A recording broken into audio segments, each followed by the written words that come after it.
नमस्कार दर्शकों, आज हम सुनाएंगे अनंत चतुर्दशी व्रत कथा। भगवान कृष्ण ने एक कथा सुनाई। प्राचीन काल में सुमंत नाम का एक नेक तपस्वी ब्राह्मण था। उसकी पत्नी का नाम दीक्षा था। उसकी एक परम सुंदरी, धर्मपरायण तथा ज्योतिर्मय कन्या थी। उसका नाम सुशीला था। सुशीला जब बड़ी हुई तो उसकी माता दीक्षा की मृत्यु हो गई। पत्नी के मरने के बाद सुमंत ने कर्कशा नामक स्त्री से दूसरा विवाह कर लिया। सुशीला का विवाह ब्राह्मण सुमंत ने कौंडल्य ऋषि के साथ करा दिया। विदाई में कुछ देने के बात पर कर्कशा ने दामाद को कुछ ईंटें और पत्थरों के टुकड़े बांधकर दे दिया। कौंडल्य ऋषि दुखी होकर अपने पत्नी के साथ आश्रम में चले गए, परंतु रास्ते में ही रात हो गई। वे नदी तट पर संध्या करने लगे। सुशीला ने देखा वहां पर बहुत सी सुंदर स्त्रियां सुंदर सुंदर वस्त्र धारण कर किसी देवता की पूजा कर रही थीं। सुशीला के पूछने पर उन्होंने विधि पूर्वक अनंत व्रत की महिमा बताई।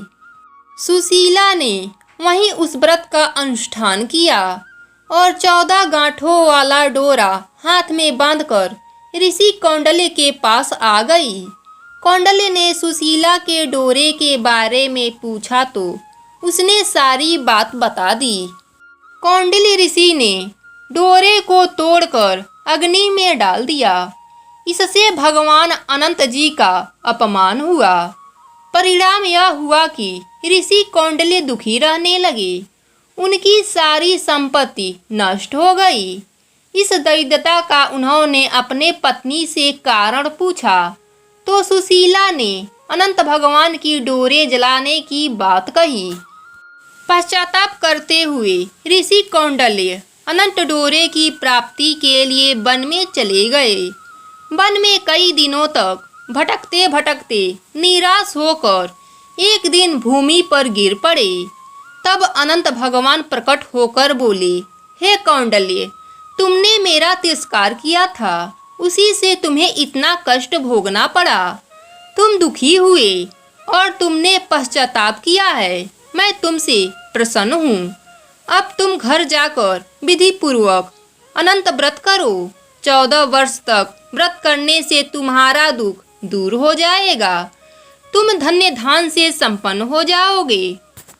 कौंडल्य ऋषि ने वैसा ही किया और उनके सारे कलेशों से मुक्ति मिल गई।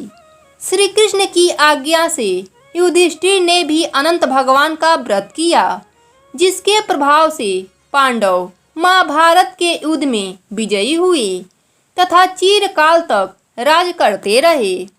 इस प्रकार महाभारत काल से ही अनंत चतुर्दशी व्रत की शुरुआत हुई।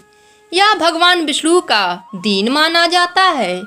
अनंत भगवान ने सृष्टि के आरंभ में 14 लोकों तल, अतल, सुतल, तलातल, रसातल, पताल, भू, भुवः, स्वः, जन, तप, सत्य, मह की रचना की थी।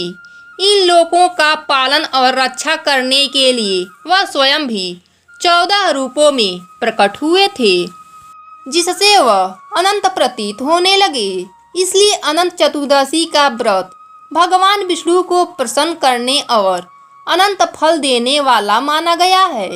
मान्यता है कि इस दिन व्रत रखने के साथ साथ यदि कोई व्यक्ति श्री विष्णु सहस्त्र नाम स्तोत्र का पाठ करता है तो उसकी समस्त मनोकामना पूर्ण होती है। धन्य धान, सुख संपदा और संतान आदि की कामना से सब भगवान विष्णु पूरा कर देते हैं। इस दिन भगवान विष्णु की कथा अवश्य सुननी चाहिए।